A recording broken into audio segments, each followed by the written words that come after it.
നമുക്കറിയാം ഓണത്തിന് താരം ഏത്തക്കായ തന്നെ. പക്ഷേ ഇത്തവണ കഥ മാറി. താരമായത് കായല്ല, വാഴയിലയാണ്. വിഭവസമൃദ്ധമായ സദ്യ വിളമ്പാൻ വാഴയില ഒഴിച്ചുകൂടാനാവാത്തതാണ്. അതിനാൽ തന്നെ ഓണക്കാലത്ത് വാഴയിലയ്ക്ക് വൻ ഡിമാൻഡായിരുന്നു. നേന്ത്രക്കുലയുടെ വില കൂപ്പുകുത്തിയിരുന്ന സാഹചര്യത്തിൽ വാഴയിലയ്ക്ക് മികച്ച വില ലഭിക്കുന്നത് കർഷകർക്ക് പ്രതീക്ഷ നൽകുന്നതാണ്. കടലാസിലും പ്ലാസ്റ്റിക്കിലുമുള്ള റെഡിമെയ്ഡ് ഇല ലഭിക്കുമെങ്കിലും സദ്യക്ക് കൂടുതൽ പേരും ആശ്രയിക്കുന്നത് വാഴയില തന്നെയാണ്.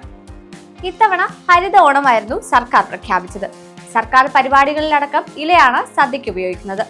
3 രൂപ വരെ ഒരു ഇലയ്ക്ക് ഇപ്പോൾ വില ലഭിക്കുന്നു. 50 എണ്ണം അടങ്ങിയ കെട്ടിന് 150 രൂപ തോതിലാണ് വിൽപ്പന.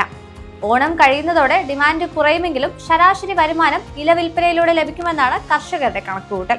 ഇതര ജില്ലകളിലേക്കും വയനാട്ടിൽ നിന്ന് വാഴയില കയറ്റി പോകുന്നുണ്ട്. നേരിട്ട് കയറ്റുമതി ചെയ്യുകയാണെങ്കിൽ വരുമാനം കൂടും. നല്ല വലിപ്പവും പച്ചപ്പുമുള്ള ഇലയ്ക്കാണ് കൂടുതൽ ഡിമാൻഡ്.